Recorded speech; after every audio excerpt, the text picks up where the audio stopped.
Welcome back to my channel fine maths classes. അപ്പോൾ നമ്മൾ all Kerala common model എക്സാമിനേഷൻ്റെ part 1 ചെയ്തിട്ടുണ്ടായിരുന്നു. അപ്പോൾ അതിൻ്റെ പാർട്ട് 2 ആണ് ഇന്നത്തെ ക്ലാസ്സിൽ നമ്മൾ ഡിസ്കസ് ചെയ്യുന്നത്. ആദ്യത്തെ 5 ക്വസ്റ്റ്യൻസ് ചെയ്തിരുന്നു, ഇനി 6ാമത്തെ ക്വസ്റ്റ്യൻ ആണ് ചെയ്യാൻ പോണത്. If tangents P A and P B from a point P to a circle with centre O are inclined to each other at an angle of 70 degree then the value of angle P O A is. അപ്പോൾ ഇതാണ് നമ്മുടെ question. അപ്പോൾ നമുക്കൊരു circle വരയ്ക്കാം. Okay, ആ സർക്കിളിൻ്റെ centre എന്താണ്? O ആണ്. പിന്നെ എന്താണ്? P A and P B from a point P to a circle with centre O. ടാൻജൻറ്റുകളാണ് പി എയും പി ബിയും. ഏത് പോയിന്റിൽ നിന്നുമുള്ള ടാൻജൻറ്റുകളാണ്? പി എന്ന് പറയുന്ന പോയിന്റിൽ നിന്നും. അപ്പം ദേ മിസ് പി എ വരച്ചു, അതേപോലെ തന്നെ മിസ് എന്തും വരച്ചു? പി ബിയും വരച്ചു. ഓക്കെ, ഇനി ഇവരുടെ ഇടയിലുള്ള ആംഗിൾ എത്രയാണെന്നാണ് പറഞ്ഞിരിക്കുന്നത്? ആ angle inclined to each other at an angle of 70 degree. അപ്പോൾ മിസ് അതും മാർക്ക് ചെയ്തു. Then the value of angle P O A. നമ്മൾ എന്താ കണ്ടുപിടിക്കേണ്ടുള്ളത്? ഈ പി ഒ എയുടെ ഈ ഒരു ആംഗിളിൻ്റെ വാല്യൂ ആണ് നമ്മൾ കണ്ടുപിടിക്കേണ്ടുള്ളത്. നമ്മുടെ കയ്യിലുള്ളത് ഈ ഒരു ടോട്ടൽ ആംഗിൾ 70 ഡിഗ്രി ആണ് ഉള്ളത്. ഓക്കെ, അപ്പം അത് വെച്ചിട്ട് പി ഒ എയുടെ വാല്യൂ കണ്ടുപിടിക്കാനാണ് പറഞ്ഞിരിക്കുന്നത്. എങ്ങനെ നമ്മൾ കണ്ടുപിടിക്കും? അപ്പോൾ അതിന് വേണ്ടിയിട്ട് നമ്മളിവിടെ എന്താ ചെയ്യേണ്ടതെന്ന് വെച്ച് കഴിഞ്ഞാൽ ഇത് ഒന്ന് ജോയിൻ ചെയ്യുക, അതായത് O B, join O B. Okay, അപ്പോൾ ഇപ്പോൾ നമുക്ക് എന്ത് കിട്ടും? 2 ട്രയാങ്കിൾസ് കിട്ടും. ഏതൊക്കെ ട്രയാങ്കിൾസാണ് കിട്ടുന്നത്? ട്രയാങ്കിൾ ഒ പി എയും ആൻഡ് ട്രയാങ്കിൾ ഒ പി ബിയും. ഈ 2 ട്രയാങ്കിൾസ് ആണ് നമുക്കിവിടെ കിട്ടുന്നത്. ഓക്കെ, ഇനി നമ്മൾ എന്ത് ചെയ്യണമെന്ന് അറിയാമോ? ഇവർ സിമിലർ ആണെന്ന് നമ്മൾ പ്രൂവ് ചെയ്യണം. അത് വെച്ചിട്ട് ഇവിടുത്തെ ഈ ഒരു ആംഗിൾ നമ്മൾ കണ്ടുപിടിക്കണം. ഓക്കെ, അതാണ് നമ്മൾ ചെയ്യാൻ പോണത്. കാരണം നമുക്ക് ഇവിടെ എ പി ബി അല്ലേ, ആംഗിൾ എ പി ബി ഇത് 70 ഡിഗ്രി ആണെന്ന് നമുക്കറിയാം. ഓക്കെ ആണേ, അത് നമുക്കറിയാം. പക്ഷേ ഈ ഇവിടുത്തെ ആംഗിളും അതേപോലെ ഈ കുട്ടി ആംഗിളും എന്താണെന്ന് നമുക്ക് അറിയത്തില്ല. അതായത് ചിലപ്പോൾ നിങ്ങൾ പറയാം ഇവിടെ 35 ഇവിടെ 35 എന്ന് വരാമല്ലോ മിസ് ചെയ്ത് ചോദിക്കാം. പക്ഷേ ഇവിടെ 40യും 30യും ആകാമല്ലോ, എന്നാലും 70 ആയിരിക്കുമല്ലോ. അപ്പം നമ്മൾ ഇവിടെ 35 ആണ് എന്ന് നമ്മൾ കണ്ടുപിടിക്കുന്നതിന് വേണ്ടിയിട്ടാണ് നമ്മളിവിടെ ഈ 2 ട്രയാങ്കിൾസും സിമിലർ ആണെന്ന് പ്രൂവ് ചെയ്യുന്നത്. അതെങ്ങനെയാണ് ഇവിടെ 35 എന്ന് കിട്ടുന്നതെന്നുള്ളത് നമുക്ക് നോക്കാം. അപ്പോൾ അവിടെ നമുക്ക് എഴുതാം O P is equal to O P എന്താണ്? കോമൺ ആണ്. ദെൻ പിന്നെ എന്താണ്? ഒ എയും ഒ ബിയും എന്താണ്? റേഡിയസ് ആണ്. O A is equal to O B radius. പിന്നെ നമുക്കറിയാം നമ്മുടെ സർക്കിളിലേക്കുള്ള ടാൻജൻറ്റ് എന്ന് പറയുന്നത് എന്തായിരിക്കും? ഈക്വൽ ആയിരിക്കും എന്ന് അറിയാം. അപ്പോൾ പി എയും പി ബിയും എന്താണ്? ഈക്വൽ ആണ്. അപ്പോൾ P A is equal to P B. Tangents from an external point to a circle are equal. അതാണ് reason. Tangents from an external point to a circle are equal. Okay, അത് നമ്മൾ എഴുതി. ഇനി നമുക്ക് എഴുതാം triangle O P A similar to triangle O P B by S S S similarity criteria. Okay, ഇനി C P S T വഴി നമുക്ക് എന്തെന്ന് പറയാം? Angle O P A is equal to angle O P B എന്ന്. Angle O P A is equal to angle O P B by C P S T അല്ലേ? 2 triangles similar ആണെങ്കിൽ C P S T വഴി നമുക്ക് ഈ 2 ആംഗിൾസും എന്താണെന്ന് പറയാം? Equal ആണെന്ന് പറയാം. ഇനി നമുക്കറിയാം ഈ 2 ആംഗിൾസിൻ്റെയും കൂടി ടോട്ടൽ സമ്മാണ് എന്തെന്ന് പറയുന്നത്? 70 ഡിഗ്രി അല്ലേ? അതായത് angle O P A plus angle O P B ആണ് 70 ഡിഗ്രി. ഓക്കെ, അങ്ങനെയാണെങ്കിൽ angle O P A plus ഈ ഒ പി ബി എന്തിന് ഈക്വലാണ്? ഒ പി എക്ക് ഈക്വൽ ആണ്. അപ്പോൾ ഇതിനെ റീപ്ലേസ് ചെയ്ത് നമുക്ക് അവിടെ എന്തെന്ന് കൊടുക്കാം? ആംഗിൾ ഒ പി എ എന്ന് കൊടുക്കാം. Is equal to 70. ഇത് 2 ആംഗിൾ ഉണ്ട്. അപ്പോൾ twice of angle O P A is equal to 70. ഇനി ആംഗിൾ ഒ പി എയുടെ വാല്യൂ കണ്ടുപിടിച്ചുകൂടെ? അതെങ്ങനെ എഴുതാം? നമുക്ക് angle O P A is equal to 70 by 2. Cut ചെയ്യുമ്പോൾ 3 2s are 6 1 5. അപ്പോൾ നമുക്ക് എത്രയാണ് കിട്ടിയത്? 35 ഡിഗ്രി. കണ്ടോ, ഇങ്ങനെയാണ് നമ്മൾ ഒ പി എയുടെ വാല്യൂ 35 ഡിഗ്രി എന്ന് നമ്മൾ പ്രൂവ് ചെയ്യുന്നത്. ഇപ്പോൾ മനസ്സിലായി എൻ്റെ മക്കൾസിന്? ഒ പി എ ഇത് 35 ഡിഗ്രി ആണ് എന്നുണ്ടെങ്കിൽ ഈ ഒ പി ബിയും എന്ത് തന്നെയായിരിക്കും വരുന്നത്? 35 തന്നെയായിരിക്കും. നമുക്കത് വേണ്ട, മിസ് ചുമ്മാ പറഞ്ഞു തന്നു എന്നുള്ളതേ ഉള്ളൂ. ഇപ്പം നമുക്ക് ഇവിടെ എന്തെന്ന് കിട്ടി? 35 ഡിഗ്രി എന്ന് കിട്ടി. ഇനി ഇവിടുത്തെ ആംഗിൾ നമുക്കറിയാമല്ലോ, അത് എത്രയാണ്? 90 ഡിഗ്രി. അതെങ്ങനെയാണ് നമുക്ക് ആംഗിൾ OAP 90 ഡിഗ്രി എന്ന് കിട്ടിയത്?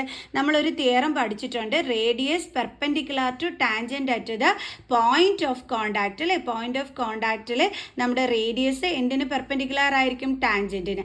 അപ്പോൾ അവിടെ വരുന്ന ആംഗിൾ എന്തായിരിക്കും വരുന്നത്? 90 ഡിഗ്രി ആയിരിക്കും. അപ്പോൾ അത് നമുക്കൊന്നെടുത്ത് എഴുതാം. ഓക്കെ, മിസ് 35 കണ്ടുപിടിച്ചതിൻ്റെ. അപ്പോൾ നമുക്ക് എഴുതാം angle OAP is equal to 90 degree. Reason എന്തായിരുന്നു? Radius perpendicular to tangent at point of contact. Okay, അപ്പോൾ നമുക്കിവിടെ 35 കിട്ടി, ഇവിടെ 90 കിട്ടി. ഇനി ഈ ഒരു ട്രയാങ്കിളിലെ ട്രയാങ്കിൾ OPA അതെടുത്ത് കഴിഞ്ഞ് കഴിഞ്ഞാൽ നമുക്കിവിടെ ആംഗിൾസും പ്രോപ്പർട്ടി യൂസ് ചെയ്ത് കഴിഞ്ഞാൽ ഈ ഒരു ആംഗിൾ നമുക്ക് ഈസി ആയിട്ട് കണ്ടുപിടിക്കാമല്ലോ. അപ്പോൾ അതാണ് നമ്മൾ ചെയ്യാൻ പോണത്. ഏത് ട്രയാങ്കിളാണ് എടുക്കുന്നത്? Triangle OPA. In triangle OPA ഏതൊക്കെ ആംഗിൾസാണ് ഉള്ളത്? ആംഗിൾ ആംഗിൾ എന്ന് മാത്രം എഴുതണ്ട, നമുക്ക് ഫുൾ നെയിം എഴുതാം. അതായത് angle POA plus angle OAP plus angle OPA. Angle POA plus angle OAP plus angle OPA is equal to 180 degree. Okay, reason എന്താണ്? Angle sum property of a triangle. Angle POA നമുക്ക് അറിഞ്ഞൂടാ അല്ലേ, POA നമുക്ക് അറിയത്തില്ല, അപ്പോൾ അത് അങ്ങനെ തന്നെ എഴുതാം. പ്ലസ് ആംഗിൾ OAP നമുക്കറിയാം 90 പ്ലസ് ആംഗിൾ OPAയും നമുക്കറിയാം. എത്രയായിരുന്നു OPA? 35.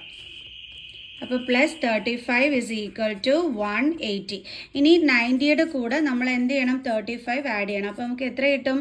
125. So angle POA plus 125 is equal to 180. Then angle POA is equal to 180 minus 125 അല്ലേ. അപ്പോൾ 180 നമ്മൾ 125 കുറയ്ക്കണം. സോ 7 10 5 50. അപ്പോൾ നമുക്ക് എത്രയാണ് കിട്ടിയത്? 55 ഡിഗ്രി. സോ ആംഗിൾ POAയുടെ വാല്യൂ ആണ് നമ്മളോട് കണ്ടുപിടിക്കാനായിട്ട് പറഞ്ഞിരുന്നത്. അപ്പോൾ അതെന്താ നമുക്ക് കിട്ടിയത്? 55 ഡിഗ്രി. ഓക്കെ, ഇനി നമുക്ക് നെക്സ്റ്റ് ക്വസ്റ്റ്യൻ ചെയ്യാം. അടുത്ത question, if one of the zeros of the polynomial f of x is equal to kx square plus 8 into x square plus k square plus 8 into x square plus 13x plus 6k is reciprocal of the other, then the values of k are. കെയുടെ value ആണ് നമ്മളെടുത്ത് കണ്ടുപിടിക്കാനായിട്ട് പറഞ്ഞിരിക്കുന്നത്. തന്നിരിക്കുന്ന clue എന്താണ്? ഒരു zero എന്ന് പറയുന്നത് അടുത്ത സീറോൻ്റെ റെസിപ്രോക്കൽ എന്നാണ് പറഞ്ഞിരിക്കുന്നത്. ഇപ്പോൾ ഒരു സീറോ നമ്മൾ ആൽഫ ആയിട്ട് എടുത്തു. ഓക്കെ, അടുത്ത സീറോ എന്ന് പറയുമ്പോഴത്തേക്ക് എന്തെന്നാണ് പറഞ്ഞിരിക്കുന്നത്? ഈ സീറോൻ്റെ റെസിപ്രോക്കൽ. ഈ സീറോ എന്ന് പറയുന്നത് ആൽഫ ആണ്. അപ്പോൾ ഇതിൻ്റെ റെസിപ്രോക്കൽ എന്ന് പറയുമ്പോൾ എന്താ വരുന്നത്? 1/α. ഓക്കെ, അപ്പോൾ ഒരു സീറോ ആൽഫ ആണെങ്കിൽ അടുത്ത സീറോ എന്ന് പറയുന്നത് ഇതിൻ്റെ റെസിപ്രോക്കൽ എന്ന് പറയുമ്പോൾ എന്താ വരുന്നത്? 1/α. കാരണം ആൽഫ എന്ന് പറഞ്ഞാൽ α/1. ഇതിൻ്റെ റെസിപ്രോക്കൽ എന്ന് പറയുമ്പോൾ 1/α. ഓക്കെ, അപ്പോൾ നമുക്ക് 2 സീറോസ് ഇവിടെ കിട്ടി. അപ്പം നമ്മൾ ഇനി ഇതൊക്കെ വെച്ചിട്ടാണ് നമ്മൾ കണ്ടുപിടിക്കാൻ പോണത്. അതെങ്ങനെയാണെന്ന് അറിയാമോ? കെയുടെ വാല്യൂ കണ്ടുപിടിക്കേണ്ടുള്ളത് നമ്മൾ sum of zeros is equal to -b/a എന്നും product of zeros is equal to c/a എന്നും ഫോർമുല പഠിച്ചിട്ടുണ്ട്.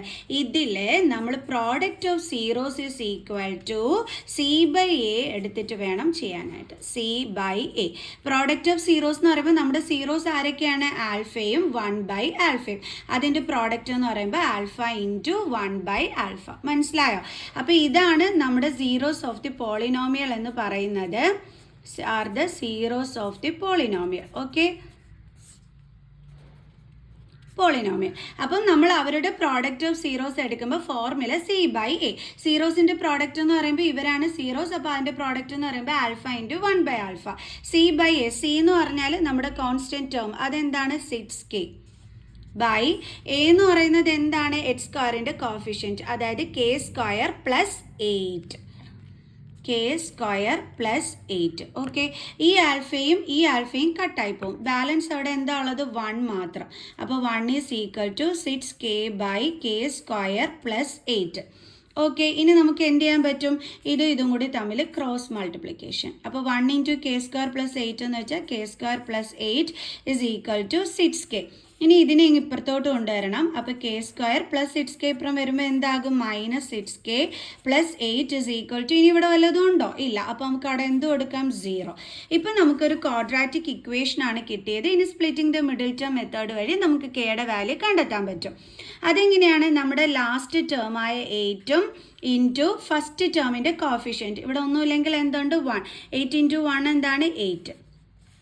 ഓക്കെ, ഇനി നമുക്ക് പ്രോഡക്റ്റ് 8ഉം കിട്ടണം. അതായത് ഇനി നമ്മൾ 2 നമ്പേഴ്സ് ചൂസ് ചെയ്യണം. അപ്പോൾ അതിൻ്റെ പ്രോഡക്റ്റ് 8ഉം കിട്ടണം, അതിൻ്റെ സം എന്തും കിട്ടണം? -6ഉം കിട്ടണം. മനസ്സിലായ എൻ്റെ മക്കൾസിന്? അതായത് നമ്മൾ ലാസ്റ്റ് ടേമായ 8ഉം ഫസ്റ്റ് ടേമിൻ്റെ കോഫിഷ്യൻറ്റ് 1ഉം കൂടി തമ്മിൽ മൾട്ടിപ്ലൈ ചെയ്തു. അപ്പം നമുക്ക് 8 കിട്ടി. ഇനി നമ്മൾ 2 നമ്പേഴ്സ് ചൂസ് ചെയ്യണം. അവരുടെ പ്രോഡക്റ്റ് 8ഉം കിട്ടണം, അതേ നമ്പർ തമ്മിൽ ആഡ് ചെയ്യുമ്പോൾ എന്തും കിട്ടണം? -6ഉം കിട്ടണം. അത് ഏതൊക്കെയായിരിക്കും? നമുക്കറിയാം 4 2s are എന്താണ്? 8 ആണ്. ഓക്കെ, ദെൻ 4 + 2 ചെയ്തതിനാൽ നമുക്ക് എന്താണ് കിട്ടുന്നത്? 6 ആണ് നമുക്ക് കിട്ടുന്നത്. പക്ഷേ നമുക്ക് വേണ്ടുള്ളത് എന്താണ്? -6 ആണ്. അപ്പോൾ നമ്മൾ എന്ത് ചെയ്താൽ മതി? ഇതേ രണ്ടിടത്തും നെഗറ്റീവ് സൈൻ കൊടുത്താൽ ഈ നമ്പേഴ്സ് തമ്മിൽ ആഡ് ചെയ്യാനും പറ്റും, അതിനോടൊപ്പം ആൻസറിൻ്റെ കൂടെ നെഗറ്റീവ് സൈനും വരും. ദേ ഇവിടെയും -4 × -2 ചെയ്യുമ്പോൾ നമുക്ക് എന്ത് കിട്ടും? -× -+8ഉം കിട്ടും. അപ്പോൾ നമ്മുടെ നമ്പേഴ്സ് ഏതൊക്കെയാണ്? -4ഉം -2. ഓക്കെ, അപ്പോൾ നമുക്ക് എഴുതാം k². ഈ -6kക്ക് പകരം എന്താ കൊടുക്കേണ്ടുള്ളത്? -4k. പിന്നെ ഏതായിരുന്നു അടുത്ത നമ്പർ? -2. അപ്പോൾ -2k വേരിയബിളും കൂടി കൂടെ എഴുതണം. +8 = 0. ഇനി നമ്മൾ എന്ത് ചെയ്യും? ഇത് 0 ആണേ, പേപ്പർ തെന്നിപ്പോണം മിസ്സിൻ്റെ. ഇനി നമ്മൾ ഇത് രണ്ടും കൂടി തമ്മിൽ അറേഞ്ച് ചെയ്തിട്ട് അതിൻ്റെ ഫാക്ടേഴ്സ് എടുത്ത് എഴുതും. k² എന്ന് പറയുമ്പോൾ k × k, 4kയുടെ ഫാക്ടേഴ്സ് എന്ന് പറയുമ്പോൾ 2 × 2 × k. ഓക്കെ, ഇതിൽ കോമൺ ആയിട്ടുള്ളത് ആരാണ്? നമ്മുടെ k. അപ്പോൾ ആ kനെ എടുത്ത് പുറത്തെഴുതി. അപ്പോൾ നമ്മൾ kനെ കോമൺ ആയിട്ട് എടുത്തു. ബ്രാക്കറ്റിൽ എന്തൊക്കെയാണ് ഉള്ളത്? ഇവിടുത്തെ ഒരു k ഉണ്ട്, ദെൻ ഇവിടുത്തെ മൈനസ് സൈൻ ഉണ്ട്, ദെൻ ഇവിടെ ബാലൻസ് എന്താ ഉള്ളത്? 4. ഓക്കെ, ഇനി ഇവിടെ നമ്മൾ സൈന് മൈനസും പ്ലസും ആണേ കിടക്കുന്നത്. അപ്പോൾ ആദ്യമേ സൈൻ ഇടാൻ നിൽക്കേണ്ട, ലാസ്റ്റ് ഇട്ടാൽ മതി. -2kയുടെ ഫാക്ടേഴ്സ് എന്ന് പറയുമ്പോൾ, അതായത് 2kയുടെ ഫാക്ടേഴ്സ് എന്ന് പറയുമ്പോൾ 2 × k. 8ൻ്റെ ഫാക്ടർ എന്ന് പറയുമ്പോൾ 2 × 4. അപ്പോൾ ഇവിടുന്ന് കോമൺ എടുക്കാൻ ആരെയാ ഉള്ളത്? 2നെ അല്ലേ? അപ്പോൾ നമുക്ക് 2നെ കോമൺ എടുക്കാം. അപ്പോൾ മിസ് 2നെ കോമൺ എടുത്തു. ബാലൻസ് എന്താ ഉള്ളത്? k ഉണ്ട്, പിന്നെ എന്താ ഇവിടെ ബാലൻസ് ഉള്ളത്? 4 ഉണ്ട്. മിസ് സൈൻ ഇട്ടിട്ടില്ലായേ, = 0. ഓക്കെ, സൈൻ ഇനി എങ്ങനെ ഇടേണ്ടുള്ളതെന്ന് അറിയാവോ? അതായത് ഈ ബ്രാക്കറ്റിൽ എന്താണോ സൈൻ അതെടുത്ത് ഈ ബ്രാക്കറ്റിനുള്ളിൽ ഇട്ട് കൊടുക്കുക. കാരണം 2 ബ്രാക്കറ്റിലും സെയിമേ വരുള്ളൂ, ഡിഫറെൻറ്റ് വരത്തില്ല. ദെൻ ഇനി ഇവിടുത്തെ സൈൻ എങ്ങനെയാണെന്ന് ചോദിച്ചു കഴിഞ്ഞാൽ ഈ 2ഉം kയും കൂടി തമ്മിൽ മൾട്ടിപ്ലൈ ചെയ്യുമ്പോൾ നമുക്ക് എന്താ കിട്ടുന്നത്? 2k. നമ്മുടെ ക്വസ്റ്റ്യനിൽ 2kൻ്റെ സൈൻ എന്താണ്? മൈനസ്. ആ സൈൻ വേണം ഇവിടെ ഇട്ട് കൊടുക്കുക. കണ്ടോ? ഇപ്പം നമുക്ക് സൈൻ തെറ്റിയോ? ഇല്ല. ഈ ട്രിക്ക് ഇഷ്ടപ്പെട്ടോ എൻ്റെ മക്കൾസിന്? ഓക്കെ ആണല്ലോ. ഇനി രണ്ടിടത്തും കൂടി കോമൺ ആയിട്ടുള്ളത് ആരാണ്? k - 4. അത് നമ്മളിവിടെ എടുത്ത് എഴുതുക. ഓക്കെ, ഇനി കോമൺ അല്ലാതെ ഉള്ളത് ആരാണ്? k - 2. k - 2 = എന്താണ്? 0. ഇപ്പം നമുക്ക് 2 ഫാക്ടേഴ്സ് കിട്ടി. k - 4 അത് = 0 എന്ന് എടുക്കുക. അതേ കണക്ക് തന്നെ അടുത്തത് k - 2 അതും = 0 എന്ന് എടുക്കുക. ദെൻ k = 0, -4 ഇപ്പുറം കൊണ്ടുവരുമ്പോൾ +4, ദെൻ kയുടെ വാല്യൂ എന്താണ്? 4. അതേപോലെ ഇവിടെയും k = 0, -2 ഇപ്പുറം വരുമ്പോൾ +2, ദെൻ k = 2. അപ്പോൾ നമുക്ക് kയുടെ വാല്യൂ എന്തൊക്കെയാണ് കിട്ടിയത്? 4ഉം 2ഉം. നമ്മുടെ ഓപ്ഷനിലുണ്ടോ എന്ന് നോക്കാം. ഓപ്ഷൻ എ ആണ് കറക്റ്റ് ആൻസർ. മനസ്സിലായല്ലോ? ഇനി നമുക്ക് അടുത്ത ക്വസ്റ്റ്യൻ ചെയ്യാം. അടുത്ത question, right the value of k for which the system of equations x + ky = 0 and 2x - y = 0 has a unique solution. അതായത് ഈ ഒരു സിസ്റ്റം ഓഫ് ഇക്വേഷൻസിൽ യുണീക്ക് സൊല്യൂഷൻ വരുമ്പോൾ നമ്മുടെ kയുടെ വാല്യൂ കണ്ടെത്താനാണ് പറഞ്ഞിരിക്കുന്നത്. ഈ യുണീക്ക് സൊല്യൂഷൻ വരുമ്പോഴുള്ള ഫോർമുല എന്താണ് എൻ്റെ മക്കൾസെ? a1/a2 is not equal to b1/b2 അല്ലേ? a1/a2 is not equal to b1/b2. Okay, ഇവിടെ നമ്മുടെ ഇക്വേഷൻ എന്ന് പറയുന്നത് x + ky = 0യും 2x - y = 0യുമാണ്. അപ്പോൾ A1 എന്ന് പറയുമ്പോൾ എന്താ വരുന്നത്? ഇതാണ് ഫസ്റ്റ് ഇക്വേഷൻ, ഇതാണ് സെക്കൻഡ് ഇക്വേഷൻ. അപ്പോൾ A1 എന്ന് പറയുമ്പോൾ ഫസ്റ്റ് ഇക്വേഷനിലെ എക്സിൻ്റെ കോഫിഷ്യൻറ്റ് അതെന്താണ് 1 ബൈ A2 എന്ന് പറയുമ്പോൾ സെക്കൻഡ് ഇക്വേഷനിലെ എക്സിൻ്റെ കോഫിഷ്യൻറ്റ് അതെന്താണ് 2 is not equal to B1 എന്ന് പറയുന്നത് ഫസ്റ്റ് ഇക്വേഷനിൽ വൈയുടെ കോഫിഷ്യൻറ്റ് അതെന്താണ് K ബൈ B2 എന്ന് പറയുന്നത് സെക്കൻഡ് ഇക്വേഷനിൽ വൈയുടെ കോഫിഷ്യൻറ്റ് അതെന്താണ് -1. ഈ സൈൻ ഉൾപ്പെടെ വേണം നമ്മളെടുത്ത് എഴുതാൻ, തെറ്റിക്കരുത്. And then cross multiplication. Okay, അതായത് ഇതും കൂടി തമ്മിൽ ഇൻറ്റു ചെയ്യണം, ഇതും കൂടി തമ്മിൽ ഇൻറ്റു ചെയ്യണം. അപ്പോൾ 2 ഇൻറ്റു K എന്ത് വരും? 2K is not equal to 1 into -1 -1. ഇനി കെയുടെ വാല്യൂ എന്ന് പറയുമ്പോൾ K is not equal to -1. ഇവിടെ 2 ഇൻറ്റു അല്ലെ ഇങ്ങോട്ട് ട്രാൻസ്പോസ് ചെയ്യുമ്പോൾ ഡിവൈഡഡ് ബൈ 2. അപ്പോൾ നമുക്ക് ആൻസർ എന്താ വന്നത്? K is not equal to -1/2. Option C ആണ് റൈറ്റ് ആൻസർ. ഓക്കെ, അപ്പോൾ മനസ്സിലായ എൻ്റെ മക്കൾസിനെ എങ്ങനെയാണ് ചെയ്യേണ്ടതെന്ന്? അതായത് കെയുടെ വാല്യൂ -1/2 വരാതിരിക്കുമ്പോഴാണ് ഈ ഒരു സിറ്റുവേഷനിൽ നമുക്ക് യൂണിറ്റ് സൊല്യൂഷൻ കിട്ടുന്നത്. ഓക്കെ, ഇനി നമുക്ക് നെക്സ്റ്റ് ക്വസ്റ്റ്യൻ ചെയ്യാം. അടുത്ത ക്വസ്റ്റ്യൻ, ഇവാലുവേറ്റ് 1 + sin² 45/1 + cos² 45 അല്ലേ? അപ്പോൾ ആദ്യം നമുക്ക് sin 45യുടെ വാല്യൂ എന്താണെന്നുള്ളത് നോക്കാം. എന്താണ്? 1/√2. അപ്പോൾ cosec 45ൻ്റെ വാല്യൂ എത്രയായിരിക്കും വരുന്നത്? √2. ഓക്കെ, √2 അതാണ് cosec 45ൻ്റെ വാല്യൂ. അപ്പോൾ ഇനി നമുക്ക് എന്ത് ചെയ്താൽ മതി? നമ്മുടെ ക്വസ്റ്റ്യനകത്തോട്ട് നേരെ അങ്ങ് സബ്സ്റ്റിറ്റ്യൂട്ട് ചെയ്താൽ മതി. ക്വസ്റ്റ്യൻ എന്താണ്? 1 + sin² 45/1 + cosec² 45 is equal to 1 + sin 45 എത്രയാണ്? 1/√2. അതിൻ്റെ എന്തെടുക്കണം? സ്ക്വയർ. ഓക്കെ, ഡിവൈഡഡ് ബൈ അടുത്തത് 1 + cosec² 45. cosec 45ൻ്റെ ആൻസർ എന്താണ്? √2. cosec സ്ക്വയർ ആയതുകൊണ്ട് നമ്മൾ ഇതിൻ്റെ സ്ക്വയർ എടുക്കണം. ഇസ് ഈക്വൽ ടു 1 + 1ൻ്റെ സ്ക്വയർ എന്താണ്? 1/√2ൻ്റെ സ്ക്വയർ എന്താണ്? 2 ഡിവൈഡഡ് ബൈ 1 + √2ൻ്റെ സ്ക്വയർ എന്താണ്? 2. ഓക്കെ, ഇനി ഇത് തമ്മിൽ ആഡ് ചെയ്യണമെന്നുണ്ടെങ്കിൽ നമ്മൾ എന്തെടുക്കണം? LCM. കാരണം ഇവിടെ ഡിനോമിനേറ്റർ 1 ആണ്. So different denominator, so LCM 2 വരും അല്ലേ? ഓക്കെ, അപ്പോൾ ഇതിനെ ചേഞ്ച് ചെയ്യാൻ നമ്മൾ 2 കൊണ്ട് മുകളിലും താഴെയും മൾട്ടിപ്ലൈ ചെയ്യണം. അപ്പോൾ നമുക്ക് എന്ത് കിട്ടും? 1 × 2 2 + 1/2. ഓക്കെ, ദെൻ ഡിവൈഡഡ് ബൈ 1 + 2 എത്രയാണ് വരുന്നത്? 3. ഓക്കെ, ഇസ് ഈക്വൽ ടു 2 + 1 എത്രയാണ്? 3/2. ദെൻ ഡിവൈഡഡ് ബൈ എന്ത് വരും? 3. ഇനി എന്ത് ചെയ്യണം? ഡിവിഷൻ അല്ലേ? അപ്പോൾ ഇതിൻ്റെ റെസിപ്രോക്കൽ എടുക്കണം അല്ലേ? ഡിനോമിനേറ്ററിൻ്റെ. അപ്പോൾ എങ്ങനെ വരും? 3/2. ഡിവിഷൻ മാറ്റിയിട്ട് ഈ ഡിവിഷൻ മാറ്റിയിട്ട് അവിടെ എന്താക്കും? ഇൻറ്റു ദെൻ 3യുടെ റെസിപ്രോക്കൽ. 3യുടെ റെസിപ്രോക്കൽ എന്താണ്? 1/3. അപ്പോൾ ഇതും ക്യാൻസലായി പോകും. ബാലൻസ് ആൻസർ എന്താ വരുന്നത്? 1/2. അതായത് ഓപ്ഷൻ സി ആണ് കറക്റ്റ്. ഓക്കെ, ഇനി അടുത്ത ക്വസ്റ്റ്യൻ ചെയ്യാം. ഇനി അടുത്ത ക്വസ്റ്റ്യൻ ഇതൊരു ഇമ്പോർട്ടൻറ്റ് ക്വസ്റ്റ്യൻ ആണ്. The probability that A non leap year selected at random will contain 53 Sundays is.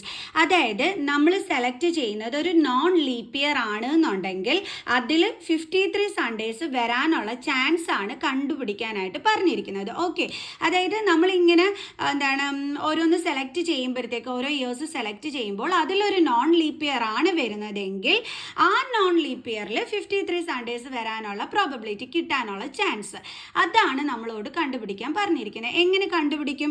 Non leap year എന്ന് പറയുമ്പം അതിൽ എത്ര ഡേയ്സ് ആണ് എൻ്റെ മക്കൾസെ ഉള്ളത്? Number of days in a non leap year. Leap year എന്ന് പറഞ്ഞാൽ നമുക്കറിയാം 366 ഡേയ്സ് ആണെന്ന്. അപ്പോൾ ലീപ്പ് ഇയർ അല്ലാത്തതിന് എത്ര ഡേയ്സ് ആയിരിക്കും ഉണ്ടായിരിക്കുക? 365 ഡേയ്സ്. ഓക്കെ, ഇനി ഈ നോൺ ലീപ്പ് ഇയറിൽ മിസ് പറഞ്ഞു 365 ഡേയ്സ് ആണ് ഉള്ളത്. അപ്പോൾ ഈ 365 ഡേയ്സിൽ എത്ര വീക്ക് ആയിരിക്കും ഉള്ളത്? അത് നമുക്കൊന്ന് കണ്ടുപിടിക്കാം. Number of weeks in 365 days. അതെങ്ങനെയാണ് നമ്മൾ കണ്ടുപിടിക്കേണ്ടുള്ളത്? അതായത് ഒരു വീക്കിൽ മൊത്തത്തിൽ എത്ര ഡേയ്സാണ് ഉള്ളത്? 7 ഡേയ്സ് ആണുള്ളത് ആണല്ലോ. അപ്പം നമ്മൾ എന്ത് ചെയ്യണമെന്നറിയാം? 365 ഡിവൈഡഡ് ബൈ 7 ചെയ്യണം അല്ലേ? ഒരു വീക്കിൽ നമുക്ക് ഒരാഴ്ചയിൽ 7 ദിവസമാണ് ഉള്ളത്. അപ്പം നമുക്ക് മൊത്തത്തിൽ 365 ഡേയ്സിൽ എത്ര ആഴ്ചകളുണ്ട് എന്ന് കണ്ടുപിടിക്കാനായിട്ട് 365/7 നമ്മൾ ചെയ്ത് കഴിഞ്ഞാൽ പ്രശ്നം സോൾവ് ആയി. അപ്പോൾ നമുക്ക് എന്ത് ചെയ്യാം? ഡിവൈഡ് ചെയ്യാം. Okay 365 7 5s are 35 1 15 7 2s are 14 1. അതായത് നമുക്ക് കിട്ടിയത് എന്താണെന്ന് വെച്ചാൽ എന്താണെന്നറിയാം കിട്ടിയത് 52 വീക്സും ഒരു ഡേ എക്സ്ട്രായും. ഇത് 52 കോഷ്യൻറ്റിലും 1 റിമൈൻഡറും വന്നാൽ അതിൻ്റെ മീനിങ് നമുക്ക് മൊത്തത്തിൽ 52 വീക്സും ഉണ്ട്, ഒരു ഡേ എന്തുമുണ്ട് എക്സ്ട്രായും ഉണ്ട് എന്നാണ് അതിൻ്റെ മീനിങ്. അതായത് ഒരു വീക്കിൽ ഒരാഴ്ചയിൽ നമുക്ക് പറയാം 1 വീക്കിൽ എത്ര സൺഡേസാണ് ഉള്ളത്? ഒരു സൺഡേ ആണുള്ളത് അല്ലേ? 1 സൺഡേ ആണ് ഒരു വീക്കിൽ ഉള്ളത്. അപ്പോൾ 52 വീക്കിൽ എത്ര സൺഡേ ആയിരിക്കും എൻ്റെ മക്കൾസെ കാണുന്നത്? 52 സൺഡേസ് ആയിരിക്കും കാണുന്നത്. അപ്പോൾ അത് കൺഫേംഡ് ആയി. അതായത് നമുക്ക് ഈ 365 ദിവസത്തിൽ 52 വീക്സിൽ 52 സൺഡേസ് ഉണ്ട് എന്ന് നമുക്ക് മനസ്സിലായി.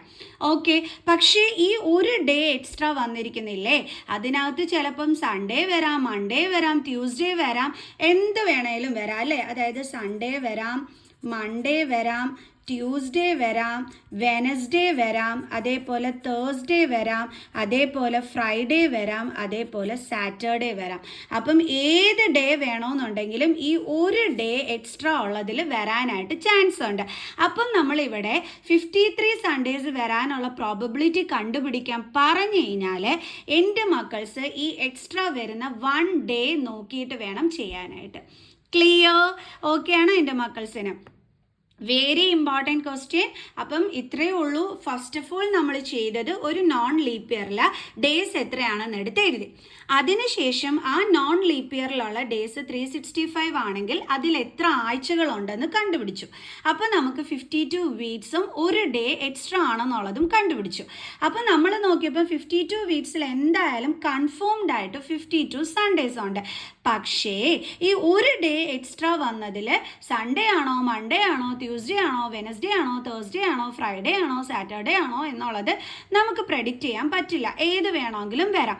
അതുകൊണ്ട് തന്നെ നമ്മളോട് ഇങ്ങനെയുള്ള ക്വസ്റ്റ്യനിൽ പ്രോബബിലിറ്റി കണ്ടുപിടിക്കാൻ പറഞ്ഞു കഴിഞ്ഞാൽ ഈ 1 ഡേ എക്സ്ട്രാ വരുന്നത് നോക്കിയിട്ട് വേണം നമ്മൾ ചെയ്യാനായിട്ട്. അതായത് ഇപ്പോൾ ഇവിടെ ഈ ഇപ്പം നമ്മൾ ടോട്ടൽ ഔട്ട്കംസ് എടുക്കുകയാണെങ്കിൽ സാധാരണ നമ്മളെടുത്ത് പ്രോബബിലിറ്റി കണ്ടുപിടിക്കാൻ പറഞ്ഞാൽ നമ്മുടെ ഫോർമുല എന്താണ്? Number of favourable outcomes by total outcomes. ഇതാണ് നമ്മുടെ ഫോർമുല എന്ന് പറയുന്നത്, ടോട്ടൽ ഔട്ട്കംസ്. ഓക്കെ, അപ്പോൾ ഇവിടെ ശരിക്കും ടോട്ടൽ ഔട്ട്കംസ് എന്ന് പറയുന്നത് എന്തായിരിക്കും? 7 ആയിരിക്കും. ഇതേ നോക്കിയ 1 2 3 4 5 6 7. കാരണം ഈ 7ൽ ആയിരിക്കാം ആ ഒരു സൺഡേ വരാനുള്ള ചാൻസ്. അപ്പോൾ എങ്ങനെ വരും? 7 ടോട്ടൽ ഔട്ട്കംസ് 7 വരും. ഈ സൺഡേ വരാനുള്ള ചാൻസ് എന്ന് പറയുമ്പോൾ അതിൽ ഒരു തവണയല്ലേ, അപ്പോൾ 1/7. അപ്പോൾ ശരിക്കും പറഞ്ഞാൽ പ്രോബബിലിറ്റി ഓഫ് ഗെറ്റിംഗ് 53 സൺഡേസ്, ഇതിൻ്റെ പേപ്പർ തെന്നിപ്പോകുന്നതുകൊണ്ടാണ് കേട്ടോ ഹാൻഡ് റൈറ്റിംഗ് കോളാവുന്നത്. In a non leap year is equal to എന്ത് വരും? 1/7. കേട്ടോ? അപ്പോൾ എല്ലാ മക്കൾസും ശ്രദ്ധിച്ചോണം. നമ്മൾ ഈ എക്സ്ട്രാ വരുന്ന 1 ഡേ നോക്കിയിട്ട് വേണം ഇങ്ങനെ ഒരു ക്വസ്റ്റ്യൻ്റെ പ്രോബബിലിറ്റി കണ്ടുപിടിക്കാൻ. ഓക്കെ, അപ്പോൾ ഈ ഒരു 7 ഡേയ്സിൽ ഒരു തവണയാണ് നമുക്ക് ആ സൺഡേ വരാനുള്ള ചാൻസ്. ഓക്കെ, അപ്പോൾ നമ്മുടെ ഈ ഒരു ഫൈനൽ ആൻസർ, അതായത് നമുക്ക് നോൺ ലീപ്പ് ഇയർ ആണ് നമ്മളിങ്ങനെ സെലക്ട് ചെയ്യുമ്പോൾ കിട്ടുന്നതെങ്കിൽ അതിൽ 53 സൺഡേസ് വരാനുള്ള ചാൻസ് ചോദിച്ചാൽ ആൻസർ എന്തായിരിക്കും വരുന്നത്? 1/7. സോ ഇതാണ് നമ്മുടെ ആൻസർ. ക്ലിയർ? അപ്പോൾ എല്ലാവർക്കും ഇന്നത്തെ ഈ ഒരു ക്വസ്റ്റ്യൻ പേപ്പർ മനസ്സിലായി കാണുമെന്ന് മിസ് വിചാരിക്കുന്നു. സോ ബാലൻസ് ക്വസ്റ്റ്യൻസുമായിട്ട് നമുക്ക് അടുത്ത വീഡിയോയിൽ കാണാം കേട്ടോ. ബൈ.